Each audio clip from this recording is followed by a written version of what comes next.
This week's episode of 86 Charles is brought to you by Amazon. Go to 86charles.com and click on the Amazon link before you do your shopping. In the year of our great reptilian overlord, 2016.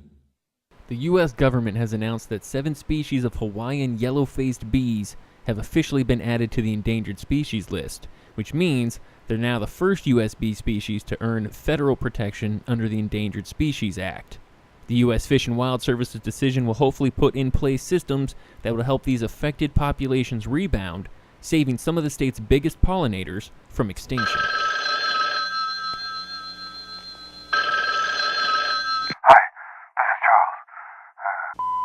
You are full of bullshit, my friend. I will sue you for everything you have. I will sue your ass.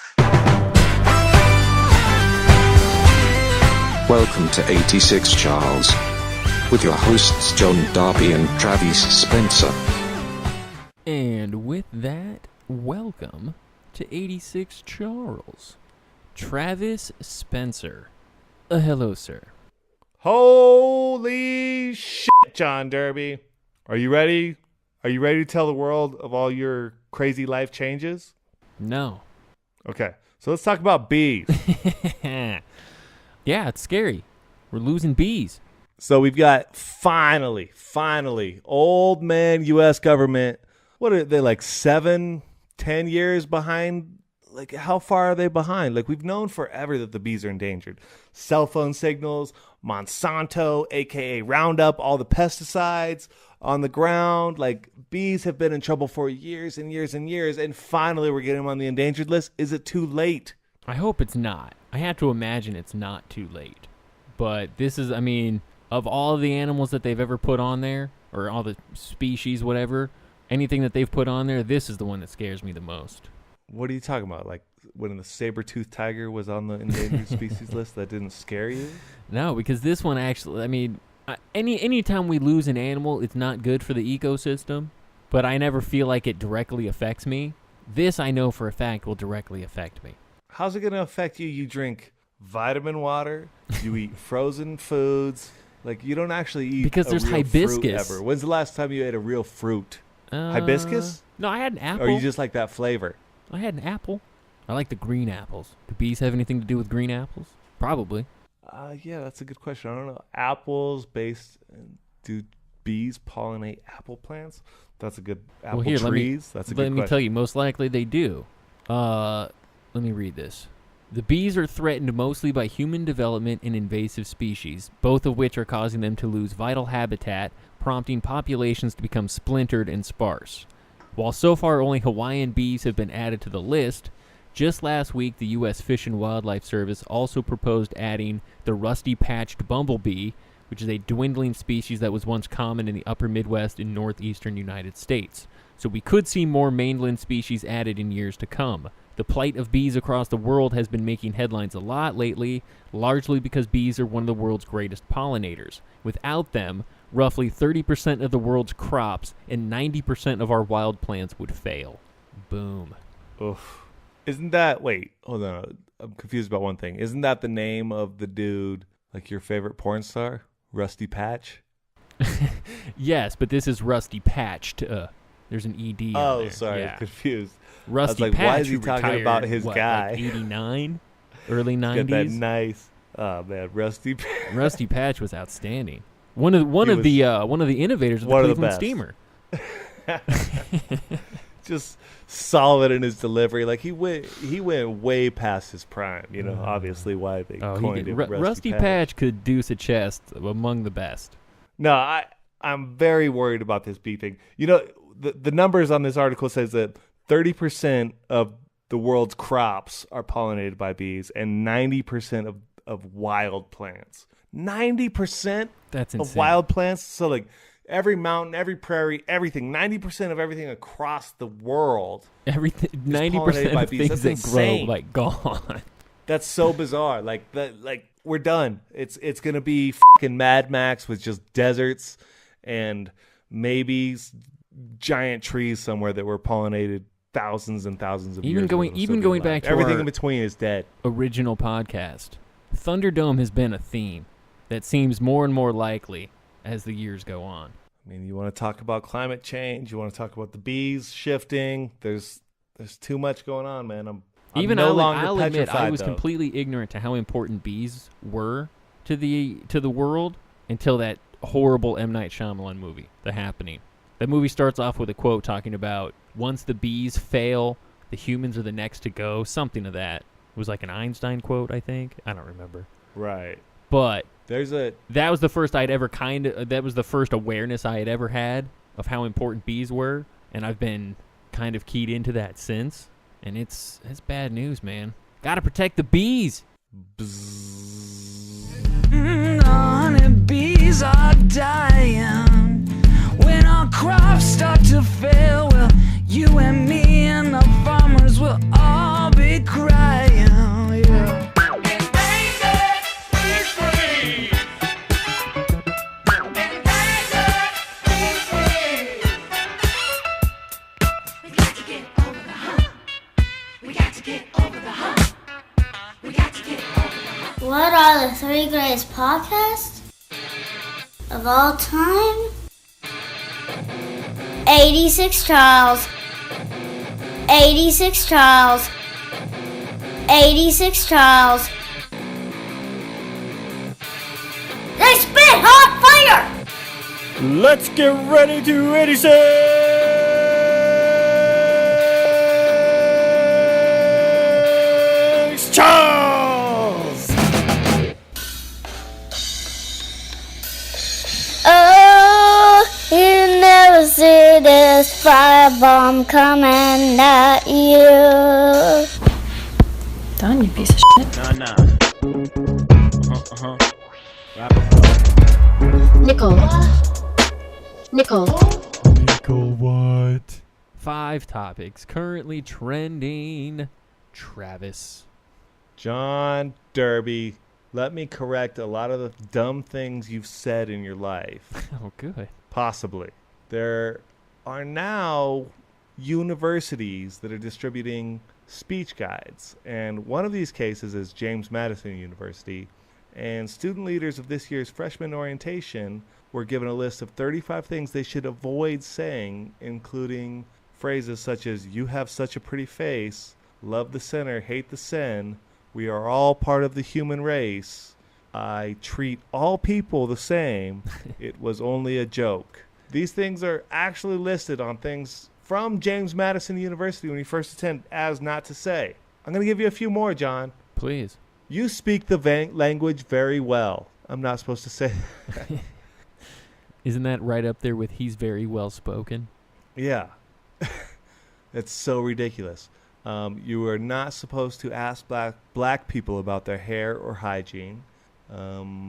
Saying to hygiene. What does that mean? Wait, is that a thing people ask black people about? Is hygiene? What is that in reference to? Well, even if it is, now it's not because James Madison University is putting it out. Well, the hair thing I understand because it's fascinating for white people. I get that. I've never done it, but I get it.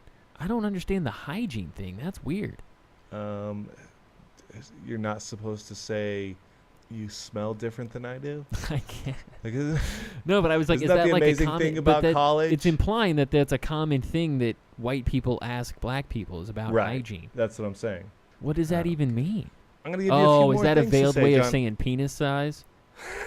That's what that. Okay, so don't ask about their is penis that- size or their hair. That makes more sense. Oh, so okay, that's what they look hygiene. like when you don't get them cut. That's what it looks like when you don't get it cut. Is what I got white it. people are assuming, right? Yeah. Oh, they that's veiled it by saying hygiene. I get it.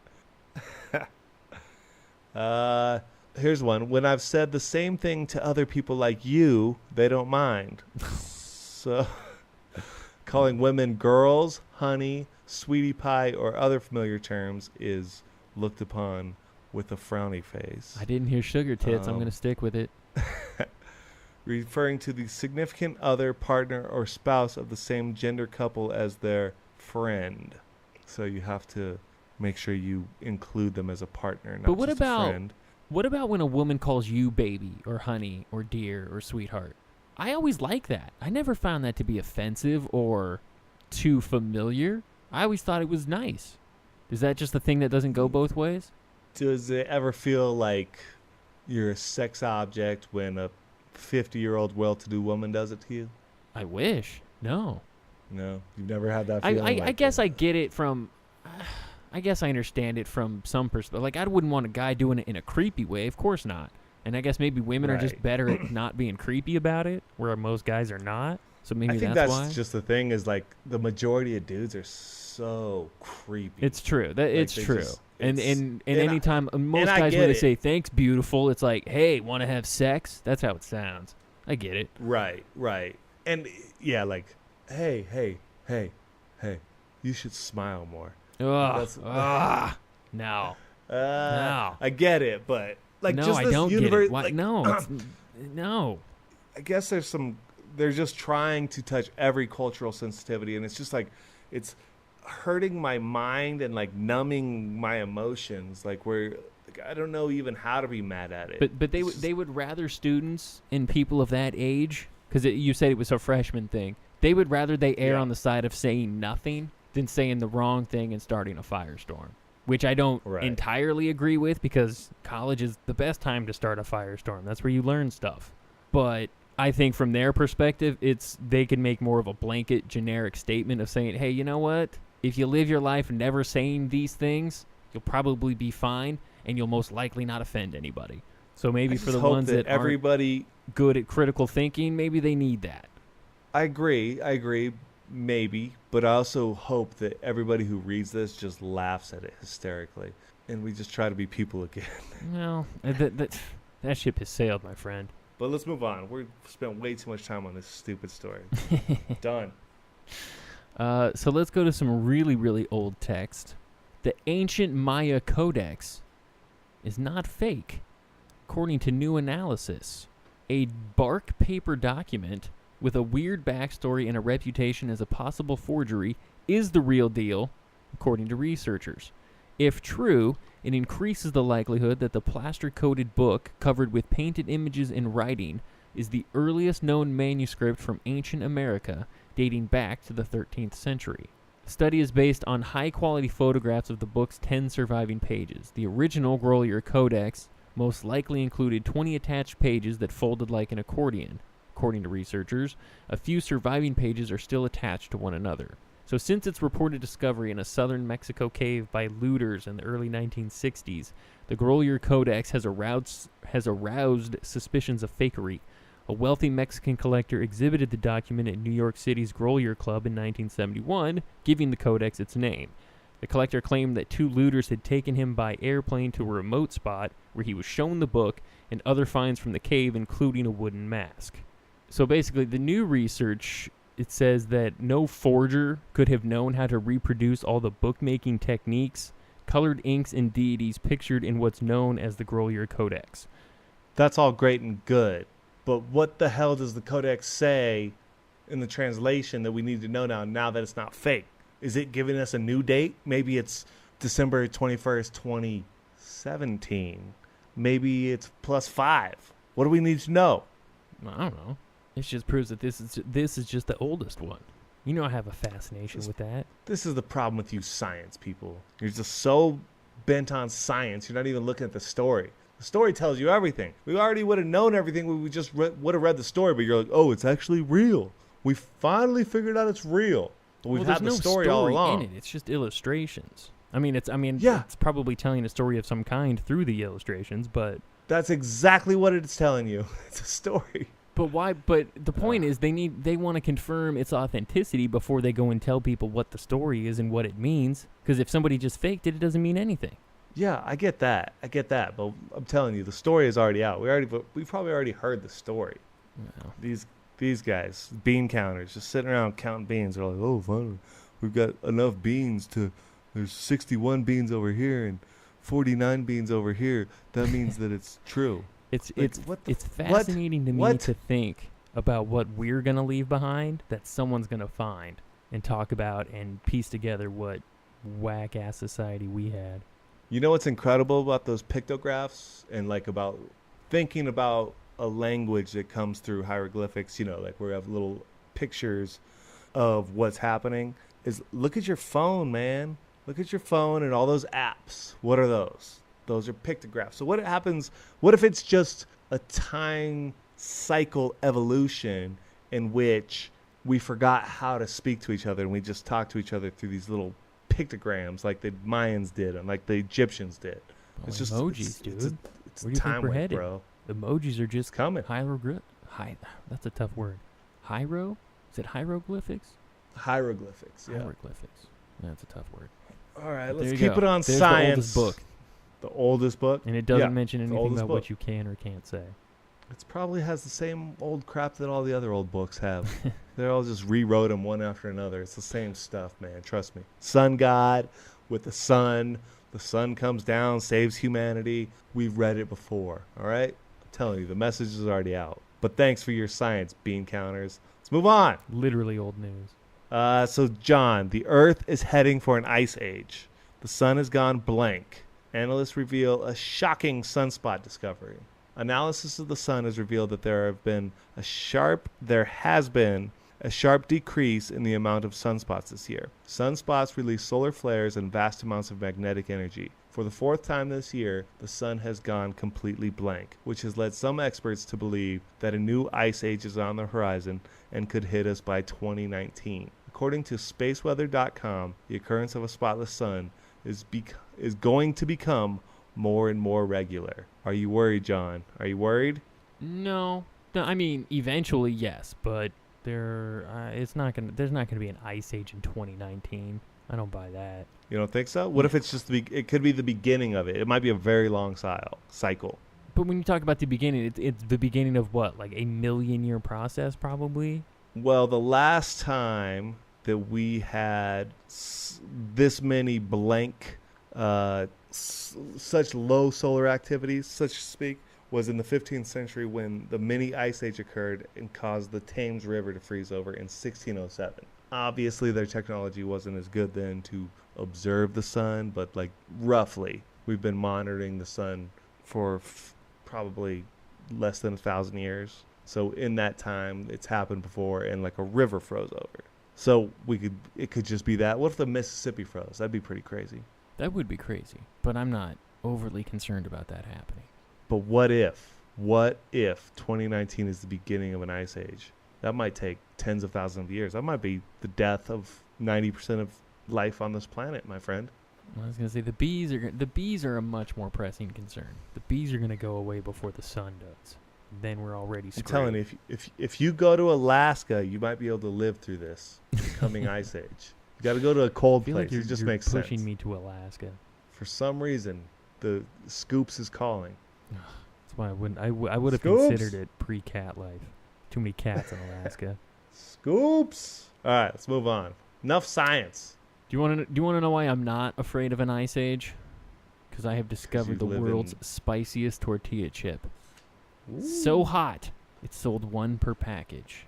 It is the limited edition Carolina Reaper Madness chip, considered by many as the world's spiciest tortilla chip. Each is seasoned with real Carolina Reaper, which is the Guinness World Record holder for the hottest chili, and dusted with ghost pepper and chipotle flavoring for extra kick. Now, the question is, are you saying Reaper, R-E-A-P-E-R, or Reefer? Reaper. Reaper. Gotcha. Like the as Grim in Reaper. Grim. Yes. Okay. That's what I thought. Yeah, so it's two guys came together to make this chip, and so each Carolina Reaper Madness is sold individually in a coffin-shaped box for $4.99, sprawled with signs like a Grim Reaper carrying a Sith and words such as "The Reaper is waiting." Any last words?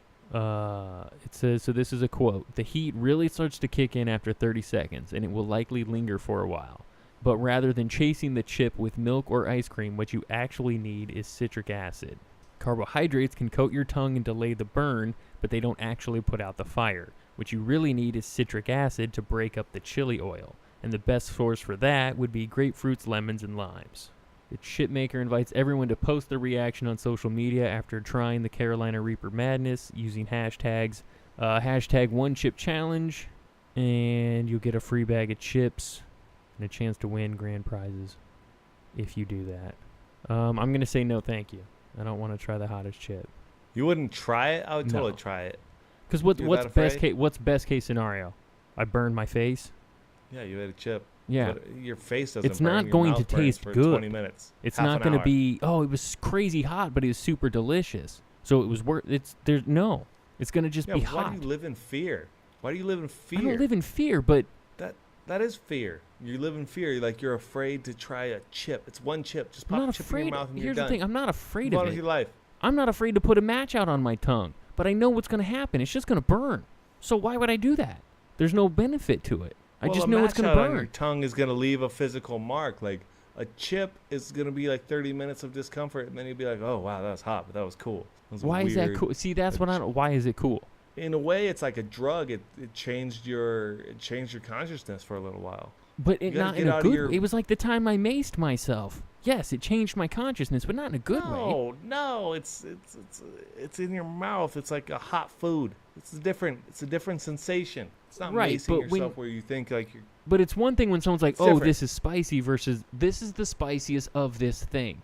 You know what that's gonna be. I wouldn't try the hottest pepper in the world because I It's the already Mount know it's just Everest gonna of burn. spicy. Like it's the greatest of the great. Like why don't you try the greatest of the great and then maybe The only you could thing just here's take a the, little the only piece thing of I would that and move try on. is if they were like, "This is the sweetest candy ever." If somebody said this is the sweetest candy ever, I would have to try it. I would have to know what that was like. But I don't want to try the sourest anything. I don't want to try the spiciest anything. What else you got? Saltiest? I don't. Well, maybe. I'm on the fence about saltiest, depending on what it was. At least spice is fun. The rest of Not them for are- me. I'm not a spice guy. I don't like spice. What are you gonna get out of Don't it? need it. What are you gonna get out of it though? I'm so Like, hot-blooded. I don't need extra spice. What are you gonna get out of the sweetest thing ever? Just to try it. What's this? Like Cinnabon is probably the sweetest thing ever. Like the pure, like the frosting they make. That has to be the most amount of sugar pure per capita. I'll tell you. You know what? Ever, my right? my vote is for the cotton candy blizzard from Dairy Queen. Oof, The cotton That candy sounds blizzard might be awful. the sweetest thing I've ever had. that sounds horrible. It is crazy. I don't even know how much sugar. Did you enjoy it? What's that? Did you enjoy it? Oh yeah, it's my favorite blizzard. Oh man. But they almost Do you have never any have teeth it. left? I've only How had are it your twice teeth? in my life. How many cavities have you had in your life? My whole life, probably like 4. And That's I only it? and those were on, and 2 of those were on baby teeth. I think I have 2 filled in my mouth right now. It's pretty good. Seems like you got a pretty insane sweet tooth. I'm proud of you. Oh, I still do, but I've always had really good teeth, and I take pretty good care of them. I'm a constant brusher. I think I've said it before. I definitely had quite a sweet tooth growing up, and I still do on occasion. But you know what's really killed my sweet tooth? Booze. Yeah, that's where all your sugar You comes you from. drink man. you drink whiskey, you get all that sugar, and you don't Yeah. even think about it. You know, you're like, I'm satisfied. Let's move on. Moving to on. something. This is horrible, actually. There's a South Bay man who pleads guilty. I think South Bay is Florida, obviously, right? Your state. I don't know actually. Where he pled guilty to torturing 20 cats, my friend. 25-year-old South Bay man faces up to 16 years in prison after pleading guilty to torturing and killing more than 20 cats he abducted from a quiet residential San Jose neighborhood. This is California. Why do I think South Bay? South Bay is just south of San Francisco then. Sure. Robert Farmer took the cats off the streets of the Cambrian Park neighborhood during a 2-month period last fall, injuring some and killing up to 16 of them. He pled guilty to 21 charges of animal cruelty. His sentencing is yet to be set. As this sad case comes to a close, our thoughts are with the families who lost their beloved pets. Prosecutor Alexandra Ellis said, we intend to hold Mr. Farmer accountable for his perverse and violent acts. Here's the kicker. Farmer was arrested on October 8th, 2015. That's my birthday. And he slept in his car. San Jose police found him with an unidentified orange tabby dead inside the car along with some cat collars. I have an orange tabby. Thank God he's identified. But on my birthday, there was an orange cat dead in his car. How f***ed up is this, John Derby? 20 dead cats. Or 16, I guess. Yeah, no, this guy is a mess. You tell me somebody killed somebody. Okay, tell me more. I don't judge that person. You tell me somebody tortured and killed 20 cats? That person's a psychopath. I don't need to hear any more of that. Like I can already tell you what that person is. That's I don't know why. I get it. I don't love cats that much, but I don't understand torturing animals. Right. Like, I do love cats, but I could see myself killing like 1 to 2 cats, and I'd be fine with it. Like, these f***ing cats deserve to die. Sure. But, you know, when you're like, and the only one I could think about is the guy who got in my house and jacked my cat. So, like, I'd kill that dude, you know, because I got my cat's back. But it's and then another one on the street. I don't know what you get out of torturing animals. They're for the most part defenseless. Because no one ever I mean, I was gonna say no one ever tortures large animals, but I guess that's not true either. Oh yeah, it definitely happens. I mean, no, I mean look at the circus. I mean, come on. Right. This dude's just twisted. Yeah. Whatever he got his hands on, he was gonna be to torture. Like, in a way, good thing it was cats, and maybe they were feral cats, and maybe they needed to go. But I mean, yeah, better than he grabbed 20 people and tortured them and killed them, sure. But he's not fit for this world. Oh, little kitties. I think he should. John, if you give him a year for every cat he killed, I'm all right with that. I can. Let's tell America to send you a cat. I think you need a friend. No, you need a little tabby. You keep suggesting this, and fortunately, no one listens to this. And the few that do are not going to send me a cat. I would not. I don't want a cat. I really don't want a cat. The only problem would be it would be the best thing in your life, except that the cat would pop your triple stack air mattress that you sleep on. My what mattress? Oh, you had a triple stack mattress, but now it's down to a double stack. Like a poor person now. What happened? You bring home a sweet lady and pop the I top? don't know what happened. I filled it up before I went to bed, and then sure as heck, I had to get up in the middle of the night and toss it off. It was all dead and floppy. It was terrible. You know what you should do is go to the store. Just go get like a bike patching kit. Well, they even come with patches, but I'm not going to deal with all that. I'm not going to patch it. I got to find the leak and everything. I'm going to put it in the bathtub, find the leak. No, I'm not doing any of that. You're going to go down a double stack just like that? I'm just going to live like a poor person. It's motivation. The closer I get to the floor, the more I need to buy a bed. You're a sad, weak man, John Derby. I'm sorry. We got to go. Sad, I agree with, but weak? Bench press you, bro.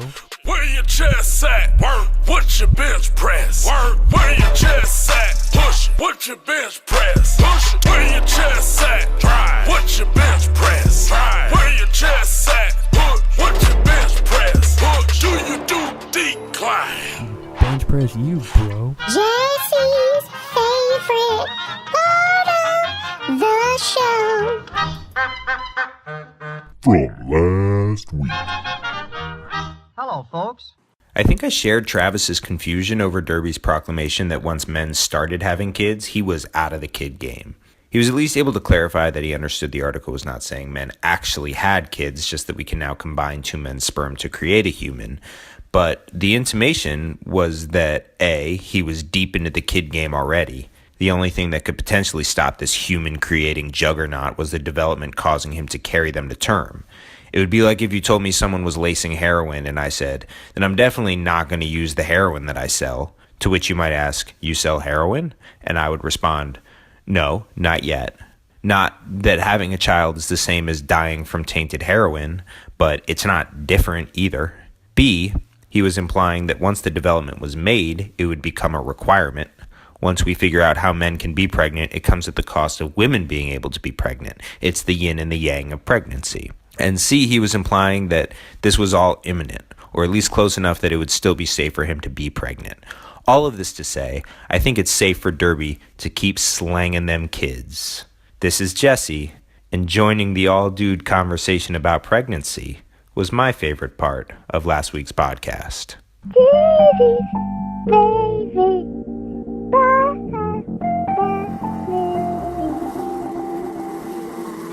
I'm pregnant. From Universal Pictures and Ivan Reitman comes Something Inconceivable. Oh my God. Arnold Schwarzenegger. Feel how soft my skin is. That's it. Danny DeVito. Guys do not have babies. We leave that to the women. That's part of the beauty of being a guy. And Emma Thompson. You think men don't hold enough cards? You have to take this away from us as well. I would love, protect, nurture them, miracle with everything I've got in me. Stop it. No, I don't stop it. I want my babies. Junior. It's time for the failed athlete perspective. It's time for the failed athlete's perspective. Travis, man, do the Cardinals suck. What has happened? What did we talk? 3 weeks ago, we were 1-1 at that point. The Cardinals were 1-1. Now Carson Palmer's dead. They're 1-3. They've lost 2 terrible games in a row. Losses in a row. Chris Johnson has a sports hernia, going to be out for a while. Somebody else was on that list, too. I forgot who the other guy was. Somebody else got put on IR, too. It's just falling apart. Is the run over? Is it good. done? Man, it's good proof about how quickly windows open and close in the NFL. I thought that they had one more year on that window, but it's all but slammed shut at this point. They need to win at least 2, if not 3 in a row to kind of right the ship. So that's where the hope. Starting with a division game on Thursday, if they lose this game, season is over. They will not make the playoffs, guaranteed. I do feel like Thursday night is a must-win, but a very winnable game against the 49ers. They're fine, but they're not good. Cardinals need to put it all together. The Carson Palmer thing. Even with the first 2 bad losses, I could live with it because they weren't in conference and they weren't in division. But now they've lost a division game, so they can't afford any more bad losses. Right. Well, and especially, it was at home, right? Yeah, they lost at home. Division game at home. Yeah, they lost 2 home games. Right. So even if they win the rest of the home games, that's only 6 wins. That's the tough thing about the schedule, that a lot of home games to start. So that's a lot of road games coming up. But if you break it down, you look at the losses. The Patriots was a field goal. Okay, that sucks. The Bills was essentially an injured punter, is why we got blown out. We would have at least been in the game, and then Carson Palmer threw. I'm not going to put that on a punter, dude. No, the field position was huge in that game. Like, that changed a lot right away. It's like, because you go down early, and then they're able to score even though the defense has no hope when they're, like, put at the 50-yard line every time. You can't do anything, But if you have a team that is so easily foiled, you don't have a good team. Sorry. I get it, but they were even in that game. A hurt punter would not take down a Belichick coach team. They were in it. It wouldn't happen. They were in it, and then Carson Palmer's just forcing the ball and throwing picks because he's forcing the ball. Rams, Carson Palmer goes down, so you get an injury, and then he put Drew Stanton, guy.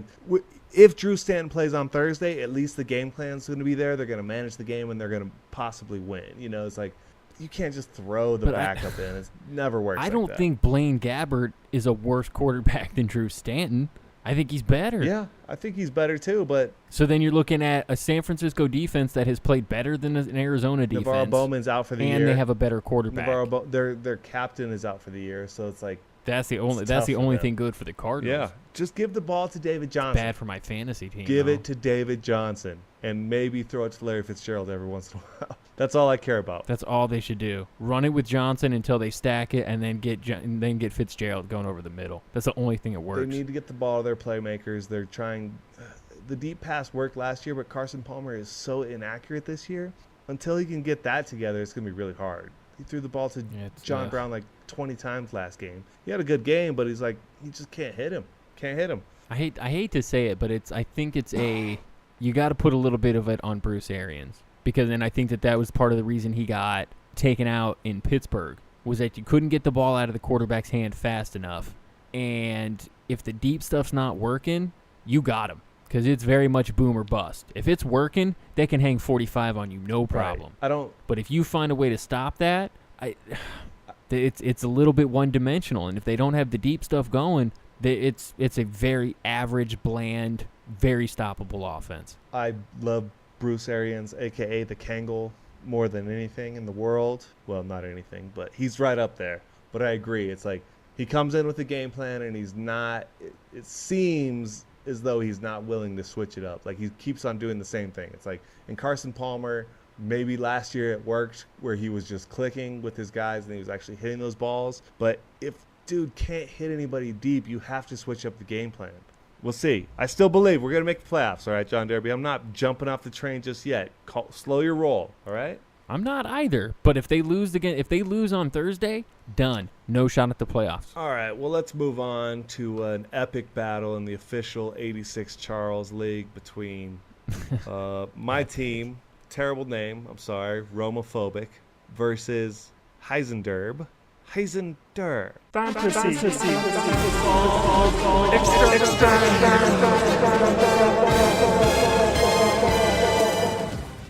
John, why don't you tell the people what happened? It's a pretty good name. I lost. Well, the thing that made me feel better was I had a choice between Stafford or Eli, and they both scored 8 points, so it didn't really matter. Antonio Brown came through for me. LaShawn McCoy had a good game, but outside of that, I didn't do much. Brandon Marshall had a good day too, but I don't remember who killed me for you. Who was it that... Frank Gore had a decent game, and all the experts are saying not to start him, so you can go suck on a big fat one, all the experts. David Johnson, okay. Jordan Howard, though, my new pickup, he might actually save my team. He did me well in my Yahoo league. Yeah. Jordan Howard was solid, and then I also had the Rams against the Cardinals, who put up a fat 17 points. Yeah, I remember thinking that you were a fool for that. I was like, dude, they're going to at least score points, and why would you put a team against your team? But you were 100% right on that. Yeah, I didn't want to do it. I thought about dropping him during the week, and Nick Novak as well put up 11 at least. Nothing great, but I thought about dropping him because against the Patriots they didn't score anything. But it stuck to my guns. My boy John Smokey Brown on my bench finally put up 144 yards because he hasn't done anything all year. There wasn't much I could do in that. There was no one I should have played. That was the upside. Right. Yeah, when you lose, you just lose. It sucks when you have the points on your bench. That's in my league. I feel and like especially if it's a week. guy that you thought about playing and didn't, that's the killer. Yeah. But there was nothing I could have done, so I can live with it. And we're both what? Now we're both 1-3. Yeah, epic, bringing up the rear. In my league that I'm the commissioner, the last 2 weeks I have not started Michael Crabtree and Marvin Jones. Damn, son. And those two players by themselves would have won the week for me. It's ridiculous. So it's like that one hurts. That's a really tough 1-3 there. Well, I'll keep you alive in that league because I just took out the top dog this weekend. Hey, take him out, bro. Take him out. That's what you're here for. He got a little taste of the Derby Dozen. Welcome to the Derby Dozen Cheese Chop League. The thing I don't like about your league is I never have any idea.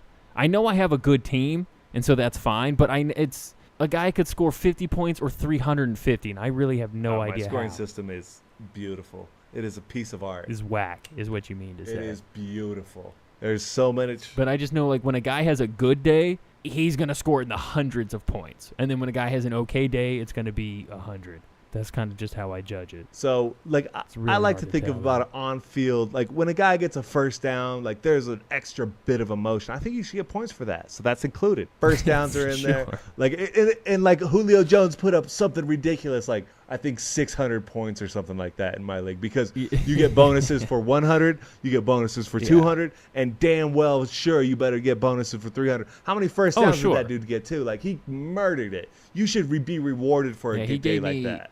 He gave me 48 points in my ESPN league. Yeah, it's incredible. But like, that's bananas. Yeah, and also since I have weekly payouts, it's like single-handedly Julio Jones handed Casey, the guy who won in our league, $25.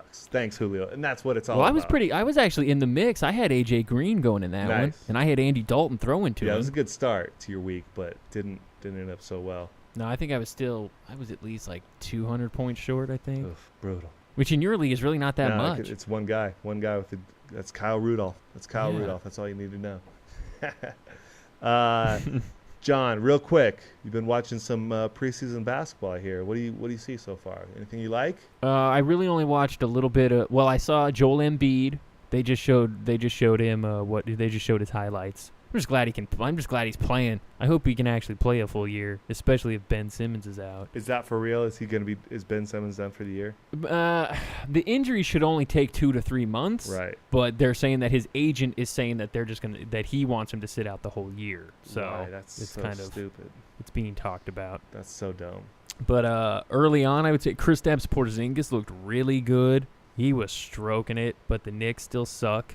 Their offense is still terrible. Derrick Rose had to leave the bench and go back to the locker room, stunned. And the Rockets actually looked good. They're not gonna play a lick of defense, but James Harden kicking out to Ryan Anderson, dude hit like 5 trays in a row. That drive and kick is gonna because James Harden's basically gonna play point guard all year. Okay. So him driving to the bucket, drawing double coverage, kicking out to Ryan Anderson. All right, that's enough. That's nice. That's enough. It's October 4th. We can't talk about basketball yet. Sorry. But Well, you didn't, dude. That was a good breakdown. well, you did great, but you forgot one important thing. The only thing that mattered, the only thing I've been saying for probably a year now is that Brandon Knight needs to come off the bench. And guess who's coming off the bench? Oh, I thought you were gonna say keep calm like Chris Porzingis. Brandon Knight is coming off the bench. He's going to be the sixth man. Suns just might slip into that eighth position. No, I'm not going to talk about the Suns this Jazz. year. The Suns are going to be terrible. Jazz are going to fall. Suns are going to be terrible. Suns are rising, my friend. Jazz are going to be good. Joe Johnson shooting air balls. Oh, yeah, Joe Johnson, team saver. And when he's however old he was. But, dude, well, obviously we'll have to keep our yearly bet that the Jazz are going to do better than the Suns. Yeah, did I ever pay you for last year? No, well, we never pay. It just it keeps rolling over. Well, yeah, let's double or nothing. But I won I think I won 2 bets last year off the Jazz. Yeah. And I'll do it. I mean, however many bets you want. No, you didn't, because the Jazz didn't make the playoffs, remember? Oh, that's right. They did that not. Was the second You're bet. right. We got the same thing. You're correct. I think the Suns, this might be the year, man. We just might break top 8. This might be the year. You're terrible, dude. No chance. I don't even want to talk about This is going to be the worst year that they've had in the last 4 years. Hey. I think pretty easily. Hey. Shh, keep it quiet, but I'm telling people right now, let's get back to football, something that matters. Go ahead and start looking at Deion Lewis again, my friends. It's almost that time. The return. The return. The return. Yeah, how'd your Marshawn Lynch pickup go? And your what about your Josh Gordon draft? Didn't you draft Josh Gordon? I didn't draft like him in any leagues this year. He's already burned me. I was very smart about that this year. That was hilarious. I'm in a league where some guy took Josh Gordon 5th round. No way. Oh, he's probably yeah. in first place right now is the hilarious thing. Yes, actually, I think he's in 2nd. See, it doesn't matter. It so doesn't I think oddly matter. enough, he's in 2nd. It's almost nice. That's still a wasted pick. Dude, it's bye weeks now. Right. All of those bad decisions will come back to haunt you in the next 10 weeks. So, have somebody was reporting that Josh Gordon got found with a pound of weed. Did you hear that? I wouldn't be surprised. I didn't hear it, but he didn't just go to rehab. He didn't just all of a sudden decide, you know what, football's not that important. I need to get my life together. Because if he was going to make that decision, that would have happened any time in the last 2 years. This is probably a preemptive measure because he failed another drug test or got caught done. with a pound of weed. He's done. He's probably hanging out with Johnny Manziel as well. But you know what the good news is out of this? I always find a silver lining, my friend. Guess who I picked up in one league? Terrell Pryor Sr., my friend. Terrell Pryor. Bam! I was gonna say Josh Gordon ain't coming back. I was gonna say I'll ride that train all year. Terrell Pryor gets to stay a number 1 receiver in the NFL. I love it. The Browns have been fun to watch. They're terrible, but they're fun to watch. You know what? I pick a defense to go against them every single week, and every week they still put up about 20 points. Absolutely. Like they're fortunately they'll still throw in a fumble or you two, get so that helps out. But old Kessler will throw a couple picks. It'll be fun. I don't know if he's actually thrown a pick. I know there's been some fumbles, but I don't think he's thrown an interception. Oh, really? I thought he had 2 last week. That must have been someone else. I don't think it was him. Yeah, I'm still not starting him, though, but he is on my bench. Terrell Pryor Sr., bring it on. Well, I'm waiting for, what's his name, to come back. Who was the actual number 1 receiver in Cleveland?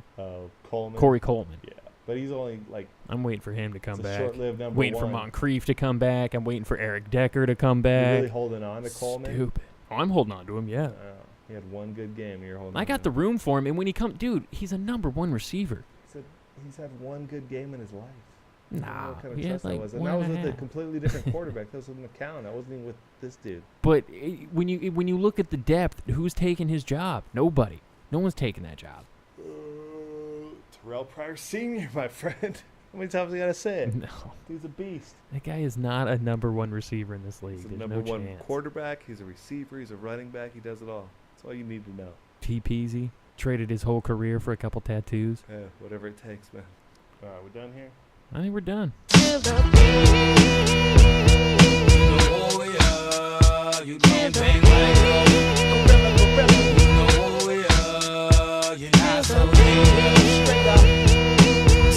You hear the hornet? You touch the warning.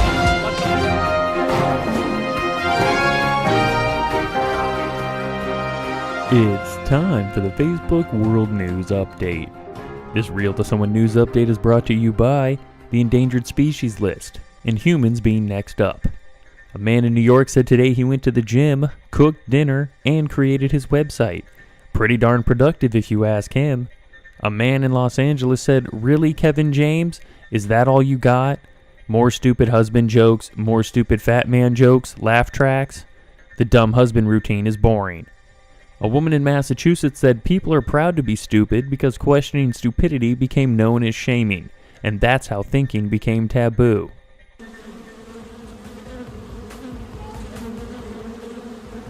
It's stuff like, you got bee pollen stuff, like bee pollen and all that kind of stuff like that. Anything dealing with the bee, get it. The buzzing of bees is one of the great sounds of summer. They're not just making honey, darting from flower to flower. They're working to keep the whole ecosystem in order. But right now it's called colony collapse disease or colony collapse syndrome. Bee doo-doo. The scientists and entomologists have yet to prove definitively what it is, but right now it's pretty much pointing to problems with certain insecticides and certain pesticides and things like that. Bees in the trap, bees in the trap, bees in the trap, bees in the trap. People that try to say that honey is bee doo-doo or honey is bee vomit. 7 species of Hawaii's yellow-faced bees will be protected under the Endangered Species Act. Bee doo-doo, bee doo-doo, bee doo-doo. Bees in the trap, bees in the trap, bees in the trap, bees in the trap. Honey is the best thing you can put in your body.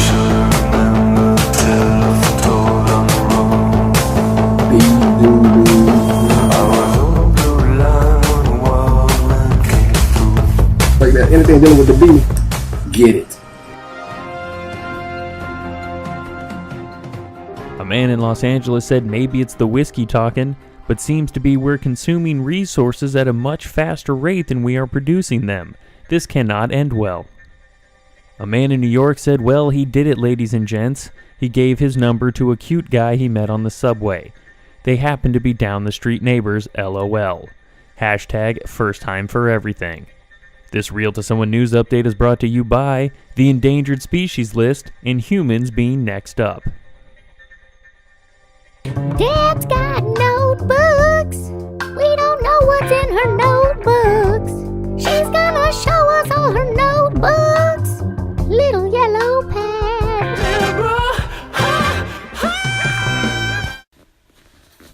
I barely know what day it is. Am I supposed to do this week? I mean, so much has happened since the last time I was here. I was on the airplane. I was waiting to take off. And then I think I had a drink. And then I think I spent like 60 hours flying home. And now I've been home for a couple weeks. And I mean, there's no place like home and all. But honestly, there is no place like anywhere else either. You should learn that while you're young, because otherwise you'll be one of those people that talk about how much you're going to travel after you retire. But when you retire, you'll just watch Jeopardy and Wheel of Fortune. Now, lest you think that I'm putting down Jeopardy or Wheel of Fortune, I'm not. I know lots of people that watch Jeopardy and Wheel of Fortune. And, you know who I'm talking about, right? There's all these people that sit at home and they never leave their hometown and they're afraid of everything. And anyone who knows a different alphabet scares them. Okay, those people aren't watching Jeopardy. But you know what I'm saying? Home is great, but they make maps for a reason. So speaking of maps, I got 3 new countries on my trip, right? So I get to add to my list 3 new countries. Technically there's 4, but we just crossed through Bulgaria and it's really hard for me morally to count it. I did get a passport stamp, so it does count, but I don't know, in my whole universe, I write it down, then I cross it off, whatever, I'm going to count it because I want 4. Anyway, this is interesting. Or it's interesting to me. So I find this interesting. So I was going through customs in London. And there's this super slow transit line. They're like grilling everyone. And I'm like, Jesus F, eventually I'm going to get to the front, right? So I get to the front and I get this agent and he's all, where have you been traveling prior to this? And I'm thinking, oh, Jesus, this is going to take forever. So I give him this list of countries and I say, I was on the Orient Express. And he's like, Orient Express? He did it with an accent. Orient Express? No, he's not from Australia. Oh, hello, governor. Orient Express. Orient Express, I'm going to do it without an accent. Orient Express, one of the guys I used to know here, that worked in customs, used to work for the Orient Express. And he said that when he worked on the Orient Express, they had to bribe the border officials in every country in order to get everyone through. And I'm like, yeah, weird. And he's like, yep, stamps my passport and just waves me on. In like 2 seconds, like everyone else is standing in line. And I get the border official that starts talking to me about, bribing border officials. Like, I don't know if that's not really irony. I don't know what it is, but I'm just like, I'm going to get my bag and I'm outie.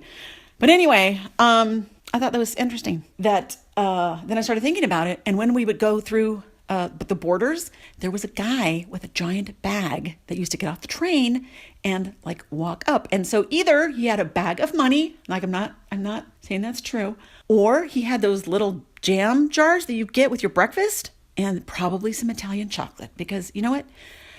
You could totally bribe me with Bacio chocolate because it is really good. So keep that in mind if you ever need to bribe me for anything. Anyway, this has zero to do with my notebooks, but I did warn you that I was going to milk this travel thing for at least like 6 or 7 or 8 more months. I'm going to leave you with this. All right.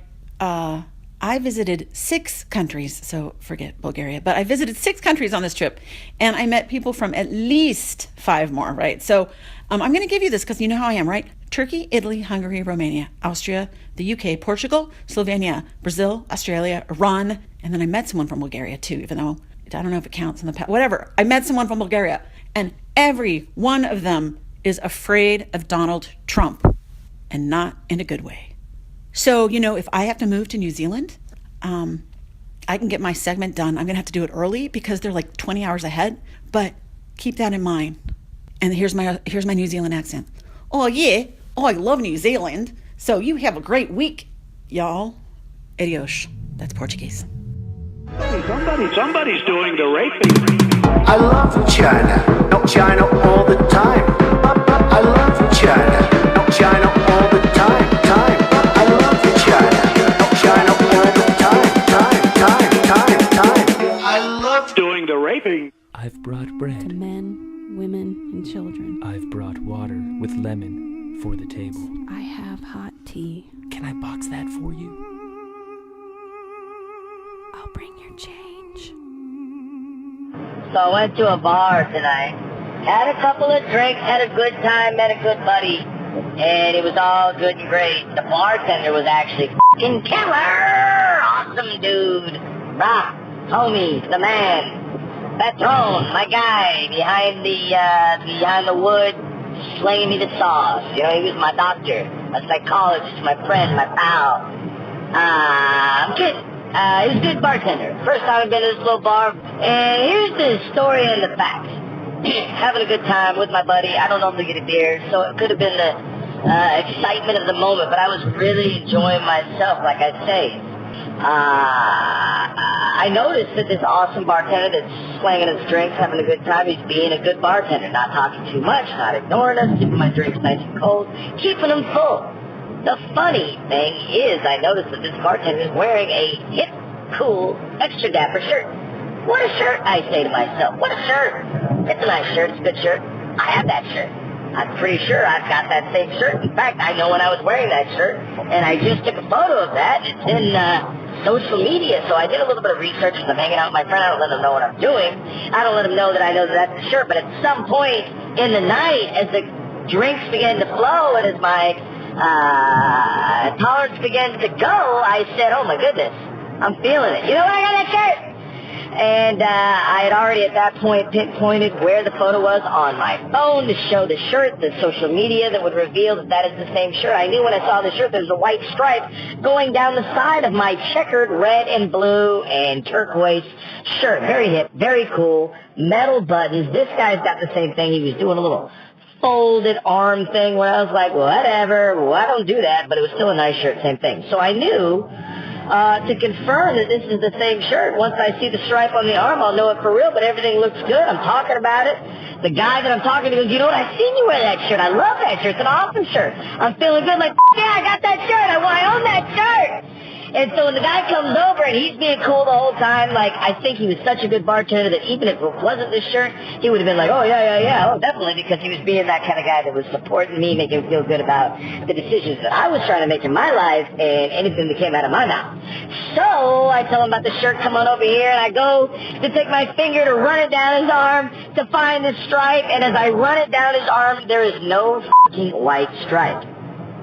You heard me, right? I ran my finger down his arm. If that's not the gayest, most awkward, weird, why the f*** are you running your finger down my arm shit, I don't know. And it only came into this point that I had to realize that was some gay-ass shit right there. No, I knew it was some gay-ass shit. It was to this moment that I realized that maybe it's not the gay because I knew it was the white stripe, and I was so excited to see that white stripe that if I put my finger down and run down, it was just going to make total sense. I was going to look him in the eye, and he would understand, white stripe, we got the same shirt. But it was weird, and I admit it. Sorry I'm rubbing my finger down your shirt, because that was gay. And then as I'm telling the story, I'm realizing, is this whole story not f***ing gay? I'm talking about a guy wearing the same shirt as me? Sounds pretty f***ing gay. I'm just saying. Who's gay? Hey. That's my story. I'm sticking to it. And that was nobody. That's none of your business who that was. That story came to me at 3:30 in the morning, and those stories are shared in confidence. Sort of. I didn't ask permission, but I didn't say who it was, so it's kind of the same thing. Great story, none ya business. But you didn't even get permission to use that? You're just putting somebody's, story on the internet, which might make them look, I mean, it's not homophobic at all, I don't think. It's just, would they want their name on that? You don't know. Well, that's why I didn't ask permission, and B, I altered the voice, so you don't really know who it is anyway. In order to protect. There will be no credit given. Yeah. In order to protect the storyteller and 86 Charles, we have altered the voice of the following story. Well, and at the risk of offending sensibilities, I don't think it's always derogatory to say something's gay. I think every straight male has a moment where it's like, oh wow, that was pretty gay. And you don't necessarily mean it like it's a bad thing or I was doing something awful and it's a gay thing, but it's like sometimes you act like a homosexual. It happens. Yeah. No, it is a great story. What a bizarre instance you find yourself. I love that he just catches himself like. Yeah. But I'm sure even, I have to imagine even a gay man at some point does or says something. It's like, oh wow, that was super hetero of me. I mean, I'm sure that they have moments like that. Totally. I just put out a vibe that maybe I didn't want to, and that's the word for it, right? That's the word. I didn't mean to make that sexual, but I just rubbed that dude's arm. That's what I love about the story is that all of a sudden it dawns on him like, oh, I'm being pretty gay right now. Right. Yeah. No. I don't think it's homophobic. I was just talking shit because that's what I do. But. Well, I would love to know how far down his arm he ran. Are we talking an inch, 2 inches, or are we talking like 6 inches down? How long was that pull? Yeah, if he went full 6 inches, then obviously that's pretty gay. Well, and it just goes to prove that it's never a good idea to touch people. Just don't touch people, especially don't touch people's clothes, don't touch people's hair. Don't do that. Right. It's never going to go well. What's best case? That stripe was there, and then, okay, you have the same shirt, but you're still touching the dude. I love that he has this idea. It makes me think of like when I'm like really high, and I'm like, oh, me and this dude are going to be on the same level. Like, we got this. I know about the white stripe on this shirt. Yeah, like that guy's in the exact same frame of mind as you, except for he's at work doing 9 other things, and he's just bouncing back and forth, making you laugh and keeping you entertained, but you think that he's all about you. Right. What was best case scenario? Like the white stripe is there. They look at each other, have a moment like, yeah. Yeah, we both shop at Ross. Cool. Eye contact. Yeah.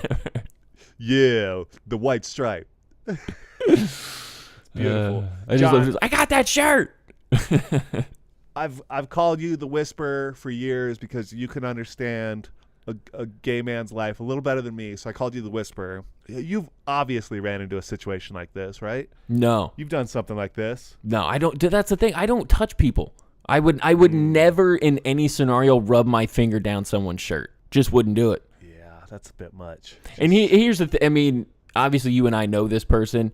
He puts himself often into awkward social situations. Right. He finds himself not necessarily on purpose, but I think subconsciously it is on purpose because he likes the stories that come afterwards. That's pretty hilarious. But that's a total thing that he would do all the time. Would either saying something super weird, knowing that it was super weird, and then dealing with the repercussions. Right. Just likes to. Or like in that situation.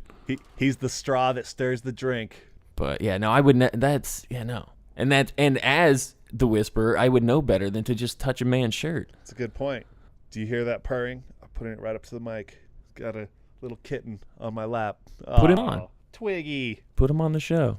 It was there. I don't know. Her. Whatever.